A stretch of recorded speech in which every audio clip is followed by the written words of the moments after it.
अब सुनिए भाई, 1 मिनट सुनाना। इमरान सोलंकी, 1 मिनट सुनाना। कुलदीप तिवारी यहां पर हैं। आप मुझे 3 पॉइंट बताइए जिस 3 पॉइंट के आधार पर यह मस्जिद नहीं हो सकती है। एएसआई के हवाले से बता दिए, जो आप बातें कह रहे हैं मैं इनसे पूछता हूं उसका जवाब। अब बताइए मुझे।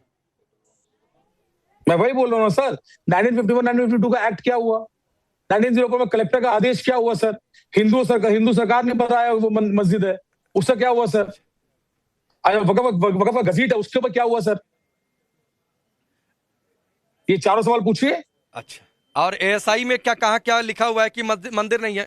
एएसआई में कहाँ लिखा सर हुआ है कि मंदिर नहीं है? 1951 क्या लिखा हुआ है कि 1952 के मंदिर है, बारे वो में भी बताता हूं आपको। 1951-52 एक्ट क्या है सर, मस्जिद थी, प्रोटेक्टेड मोन्यूमेंट का मतलब क्या हुआ, क्या वो मंदिर बोले या बताइए ना। मस्जिद बोले? एएसआई से आपने शुरू किया इमरान सोलंकी, मैं मैंने वही थोड़ी बोल नहीं रहा नाम लिया, आपने तो लिया ना मैं नाम। अब तो एएसआई पर आ मैं रहा हूं तो आप भाग रहे हैं। नहीं, मार क्यों, एसआई का एक्ट है ना, वहां मस्जिद थी ना सर, क्या लिखा हुआ है बताइए ना मुझे। वो प्रोटेक्टेड अरे मोन्यूमेंट है कैसे ना आपको लग मस्जिद रहा है? की,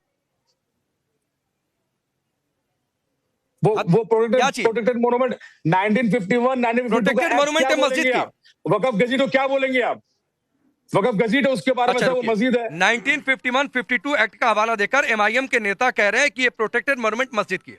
देखिए, प्रोटेक्टेड मॉन्यूमेंट मस्जिद की नहीं है, और इसमें साफ साफ पे ये इसको भोजशाला का ही प्रांगण हमेशा से रहा है ये।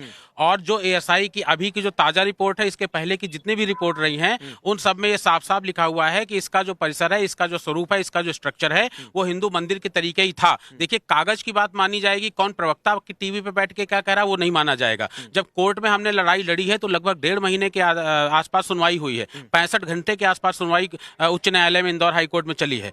अभी ये बताइए कि जो आपके जितने भी एडवोकेट्स थे, आपने इंटरवीनर्स ने सबने अपना पक्ष रखा है, तो कागज के आधार पर रखा होगा ना। वहां पर जो एएसआई की रिपोर्ट है उसको कोर्ट में डिस्कशन किया गया होगा। अगर कोर्ट में अगर ये साबित हो जाता, आप कर देते ये साबित, तो फिर ये फैसला मस्जिद के पक्ष में आता। ये मंदिर के पक्ष में फैसला आया है, इसका मतलब है कि जो एएसआई में लिखा, जो रिपोर्ट में लिखा हुआ है, जो एएसआई के जो एएमएएसआर एक्ट जो है 1958 का है, जो एक्ट है, उन सब में जो लिखा उसके आधार पर फैसला हुआ है। तो आप टीवी पे बैठ कर अच्छा, वर्शिप एक्ट की भी कई बार बात आ जाती है, उसका भी जवाब दे लीजिए, फिर मैं आगे बढ़ता हूं। नहीं, वर्शिप एक्ट यहाँ पे लागू इसलिए नहीं होता है। वर्शिप एक्ट एक्चुअली क्या होता है कि उसमें यह कहा गया है कि जिस स्वरूप में था, उस स्वरूप में उसको प्रोटेक्ट किया जाएगा, वहां पे दावा दूसरा नहीं कर सकता, हिंदू पक्ष नहीं कर सकता, खास करके ये हिंदू पक्ष उसमें एक टाइमलाइन दी हाँ, हुई मैं बता रहा हूँ। उस पे एक्चुअली क्या है कि जो 1947 की बात करी गई है, हमारा कहना यह है कि पहले स्वरूप तो डिसाइड हो। मैं उस बात पे आता हूं कि स्वरूप ये कैसे मालूम चलेगा कि 1947 में या आजादी के पहले या आजादी के बाद उसका स्वरूप क्या था। तो जब स्वरूप डिसाइड होगा तभी ना हम बात करेंगे कि उसका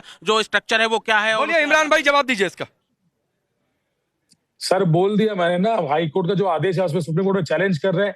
प्रोटेक्टेड मोन्यूमेंट क्या था वो बताइए मुझे आप, प्रोटेक्टेड मोन्यूमेंट मंदिर था अरे क्या? चैलेंज कर रहे हैं ना भाई। ओहो, अब कुलदीप तिवारी की बात का कोई जवाब है आपके पास या नहीं है? तो बोलिए, मैं आगे बढ़ जाता हूं। बिल्कुल बिल्कुल है। प्रोटेक्टेड मोन्यूमेंट क्या था, मस्जिद था, मंदिर था सर, बताइए आप मुझे। प्रोटेक्टेड मोन्यूमेंट क्या था, मंदिर था वहां पे? एएसआई की रिपोर्ट में क्या बताया गया था? तो ये अदालत में आपकी दलील नहीं चली है? ये अदालत में दलील नहीं चली है? सर सुनिए, मैं पूछ रहा हूं, अदालत में ये दलील नहीं चली ना आपकी? अदालत वही है जो इलेक्शन कमीशन ऑफ इंडिया का जो नियुक्ति के लिए जब अदालत ने बोला था तो उसके लिए सरकार ने एक्ट बना दिया। अदालत वही सर, वो बहुत आसान है ये कह देना। सुप्रीम राकेश त्रिपाठी, ये बहुत आसान है कह देना कि इलेक्शन कमीशन ऑफ इंडिया अदालत सब बीजेपी ने कब्जा करके रखे हुए हैं और अपने हिसाब से फैसले दिलवाए जा रहे हैं। इमरान सोलंकी यही कह रहे हैं, दलील नहीं चलेगी, बाबरी बोल देंगे ताकि वोट बैंक मिल जाए। सर बिल्कुल दलील चलेगी। बाबरी मस्जिद ने थोड़ी बोला था कि बाबरी मस्जिद थी वहां पे, मस्जिद थी पहले से, मंदिर थी वहां पे, ये तो नहीं बोला था। माना कोर्ट ने कि मस्जिद थी वहां पे। ठीक है, लोग अपने आप राकेश त्रिपाठी को बोलने से ऊपर चाहते हैं। ठीक है भाई, राकेश लोगों का संविधान में यकीन नहीं है। देखिए, अरे भाई इमरान सोलंकी जी, देखिए कुछ लोगों के मन में अभी भी संविधान नहीं, शरीयत है। कुछ लोग नहीं चाहते हैं कि देश संविधान से चले, वो चाहते हैं कि शरीयत से ही चले। उनके लिए संविधान से ऊपर कुरान है और इसीलिए वो संविधान से बनी हुई अदालतों के फैसले तक को स्वीकार करने के लिए तैयार नहीं है। आपने महाराष्ट्र की कई खबरें आज बताई कि किस तरह से कोर्ट का फैसला आने के बावजूद लोग हाथों में पत्थर लेकर के अपना फैसला देना चाहते हैं। यह प्रवृत्ति बहुत खतरनाक है।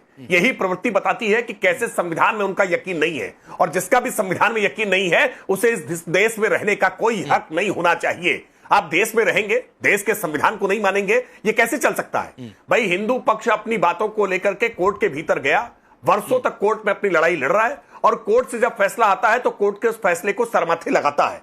अगर कोर्ट से फैसला विपक्ष में आता है तो भी, और कोर्ट से पक्ष में फैसला आता है तो भी, अगर कोर्ट के फैसले से आप संतुष्ट नहीं है, यही संविधान आपको अधिकार दे रहा है कि आप इसकी अपील कर सकते हैं। लेकिन जब तक अपीलेट कोर्ट इसका फैसला नहीं कर देती है, तब तक टीवी चैनल पर बैठ करके ये डिसाइड कर देना कि जो हाईकोर्ट का फैसला वो ठीक नहीं है, हाईकोर्ट का फैसला मेरिट पर नहीं हुआ है, मुझे लगता है ये हाईकोर्ट की अवमानना करना है। आप किसी भी अदालत की अवमानना करने की चेष्टा कैसे कर सकते हैं? आप अदालत के फैसले से असंतुष्ट हैं, आप अपील करिए, अपील में जाकर के कोर्ट के अथॉरिटी के पास जाकर के ये बात करिए। लेकिन टीवी चैनल्स पर बैठ करके कोर्ट का इस तरह से विश्लेषण करना, ये कंटेम्प्ट ऑफ कोर्ट है, ये देश के संविधान को न मानने की चेष्टा है, ये देश के संविधान से ऊपर शरीयत को रखना या कुरान को रखना, ये उसकी चेष्टा है। इमरान सोलंकी को कोई जानकारी बार बार एक ही शब्द रट रहे हैं। अरे भाई, संरक्षित स्मारक की प्रकृति क्या है, ये कोर्ट ने लंबे समय तक इतने सारे ट्रायल करने के बाद कहा है ना। आप कोर्ट के आदेश को पढ़ नहीं सकते हैं, कोर्ट में जाकर दलील दे नहीं पाते। मोनूमेंट में क्या था, मस्जिद था या मंदिर था, इतना बता दीजिए मुझे। अरे भाई, कोर्ट ने बता दिया है, आपकी आंखें नहीं खुल पा रही अभी, आपकी आंखें नहीं खुल पा रही हैं। आप जाकर के कोर्ट के आदेश को पढ़ लीजिए, कोर्ट ने बता दिया है कि क्या था। और अगर आंखें खोल करके छोड़िए, कोर्ट छोड़ दीजिए, जाकर के स्वयं वहां देख लेंगे तो नंगी आंखों से आपको दिखाई पड़ जाएगा। कोई माइक्रोस्कोप लगाने की जरूरत नहीं है, कोई इतिहास पढ़ने की जरूरत नहीं भाई। वो बिल्डिंग खुद चीख चीख कर बता रही है, वो पत्थर, वो नक्काशी, वो सब कुछ चीख चीख कर खुद बता रहे हैं कि वो मंदिर है या मस्जिद है। नहीं सर, वो हमारे देश का कल्चर है, वो हर देश हर कल्चर वैसे करते हैं। वो पहली पुरानी इमारतें वैसी बनती थी सर, वो कल्चर कैसे बनती है, वो आपके हिंदू मुसलमान में नहीं बनती है। पहले नहीं था हिंदू मुसलमान, 2014 में हिंदू मुसलमान हिंदुस्तान में ज्यादा हो रहा है। अरे भाई, कल्चर के आधार पर आप नई मस्जिदें जो बना रहे हैं वो तो नहीं बनाते हैं। उस कल्चर से आप नई मस्जिदें जो बना रहे हैं उन मस्जिदों में तो नहीं बना रहे हैं। ये वही मस्जिदों में कल्चर ऐसा क्यों अपनाया गया है जहां पर मुगल आक्रांताओं ने तोड़ करके बनाया है, वहीं पर ये कल्चर क्यों दिखाई पड़ता है? आप ये जो नई मस्जिद बनाते हैं आजकल, इन मस्जिदों में तो ये कल्चर नहीं दिखाई पड़ता है। इन मस्जिदों में भी कल्चर दिखना चाहिए। पहले तो सूट नहीं पहनते थे हम लोग, सूट पहनते हैं ना। अभी मैं इसका जवाब देता हूं, सुनिए, एक मिनट मैं फैक्ट चेक कर देता हूं। अरे सुनिए इमरान सोलंकी, मैं इसका फैक्ट चेक कर देता हूं। फैक्ट चेक ये है कि पहले जो नाम दर्ज था एएसआई के प्रोटेक्टेड मॉन्यूमेंट में, वो भोजशाला कमाल मौला मस्जिद, संयुक्त रूप से दोनों नाम था। और क्यों संयुक्त रूप से दोनों नाम था वो बताता हूं, जरा कैमरा उठाइए। मंदिर का इधर देखिए, मैं हाँ, अरे सुन लीजिए भाई, सुन लीजिए इमरान सोलंकी, सुनने और देखने की आदत डालिए। ये देखिए जो आपको दिख रहा है, ये कमाल मौला दरगाह है, जिसको पूरे परिसर को ये लोग मस्जिद कह रहे थे बाद में। तो ये बिल्कुल अलग है। सुन लीजिए, सुनिए और देखिए, बीच में मत बोलिए इमरान सोलंकी, सुनने की आदत डालिए, और खास तौर पर जब फील्ड पर हूं। तो ये कमाल मौला दरगाह जिसमें लोग जाते हैं, अब वहां से अलग ये रास्ता है, ये रास्ता आपको दिख रहे हैं, ये भोजशाला परिसर का, जरा हट जाइए, हटिए यहां से लोग जाते हैं और अंदर आपको भोजशाला परिसर आपको दिखाई दे रहा है। तो ये दोनों को मिलाकर संयुक्त रूप से नाम दिया गया था, लेकिन एएसआई ने सर्वे किया, रिपोर्ट तैयार की, तो नाम में बदलाव भी कर दिया है। थोड़ा सा होमवर्क दुरुस्त करिए। नाम में बदलाव यह हुआ है कि कमाल मौला मस्जिद का संदर्भ हटा दिया गया है। तो भाई मेरे सामने आइए, तो थोड़ी सी तैयारी करके आइए इमरान सोलंकी, तो मेरे सामने आइए, थोड़ी सी तैयारी करके आइए, थोड़ा सा अपडेट होके आइए। लेकिन सैयद जरीन खान जो राकेश त्रिपाठी कह रहे थे कि कोर्ट का आदेश आ जाए, फैक्ट ही पर बात कर रहा हूं इमरान सोलंकी, फैक्ट दिखा भी दिया और बता भी दिया। अब आंख बंद कर ले और दिमाग की बत्ती बंद कर दे तो इससे फैक्ट गलत नहीं साबित हो जाता है। उसमें मंदिर का, तो फैक्ट को सुनने और समझने के लिए आंख और दिमाग दोनों खोलने पड़ते हैं। भोजशाला मस्जिद बोला आपने, मंदिर का जिक्र तो नहीं था उसमें। भोजशाला कमाल मौला मस्जिद संयुक्त रूप से दोनों नाम, भोजशाला कमाल मौला मस्जिद संयुक्त रूप से दोनों नाम पहले दर्ज थे ज्वाइंटली। बाद में जो रिपोर्ट आई, अब कमाल मौला मस्जिद संदर्भ हटा दिया गया है। तो ये दोनों को समझिए, सिर्फ मस्जिद नहीं का।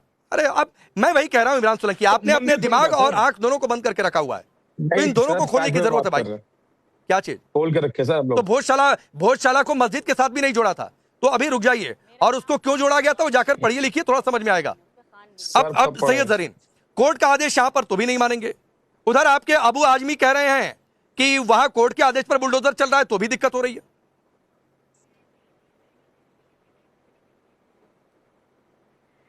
राकेश जी, मैं एक बात कहना चाहूंगी, मेरी पूरी बात थोड़ा सा सब्र से सुन लीजिएगा।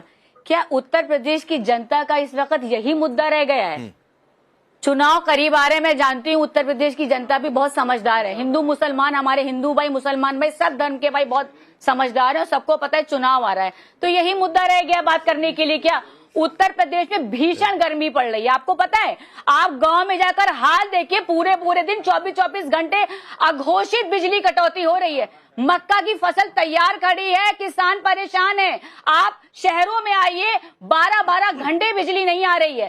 सरकार ये कहती है कि घरों में रहिए, आप लू से बचने के लिए, गर्मी से बचने के लिए घरों में आप बिजली काटे, पानी की समस्या हो रही। आप लोग जमीनी मुद्दों की बात क्यों नहीं कर रहे हैं? क्या उत्तर प्रदेश की जनता की यही रह गया है? नीट के पर्चे के लीक होने के बाद लखीमपुर के एक बच्चा, आपने नाम सुना होगा, ऋत्विक मिश्रा, उसने सुसाइड करा, 3 बच्चों ने और सुसाइड करा।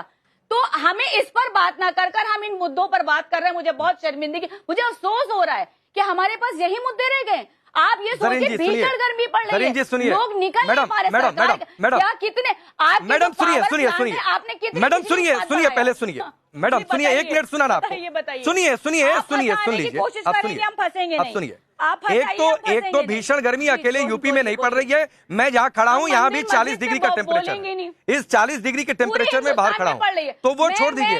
यस मैडम, सुनिए ना, सुनिए, मैं आपकी सारी बात से सहमत हूँ। सुनिए ना मैडम प्लीज, फिर आप वही बात आ जाती हैं। आप सुनती नहीं है, दिक्कत यह है कि आप सुनती नहीं है। आप सुनिए, आप बिल्कुल बात सही कह रही हैं कि मंदिर मस्जिद पर बहस नहीं होनी चाहिए। मैं बिल्कुल आपकी बात से सहमत हूँ।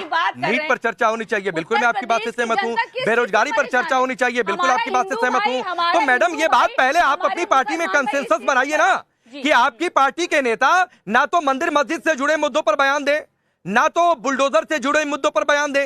वो सिर्फ उन्हीं मुद्दों पर बयान दे जिन मुद्दों पर वो डिबेट चाहते हैं। ना वो बोलेंगे ना डिबेट होगी। बहुत सिंपल सा फॉर्मूला है। तो पहले आप अपनी पार्टी में कंसेंसस बनाकर एक आदेश जारी करवा दीजिए। आप उत्तर प्रदेश के जो जमीनी मुद्दे जिससे जनता परेशान है, देखिए आप पार्टी का प्रवक्ता है ना भाई, तो पार्टी का जो नेता कुछ बोलेगा तो जवाब आपसे ही लेंगे। नहीं, जो भी प्रवक्ता पैनल पर आएगा उसका जवाब, उससे जवाब लेंगे। नहीं, आप नहीं, क्यों? हम आपको जवाब दे तो रहे। हम उत्तर प्रदेश की जनता की तरफ से बैठे हैं। हमारी पार्टी उसके लिए लड़ाई लड़ रही है। समाजवादी पार्टी, हमारे आदरणीय अखिलेश यादव जी उसकी लड़ाई लड़ रहे हैं। हम लोग को 2000 की जो हमारी जो चुनाव की जो लड़ाई है, हमारे उत्तर प्रदेश की जनता के मुद्दों पर है, बेसिक मुद्दे, जिनके लिए वो परेशान है, उसकी बात नहीं हो रही है।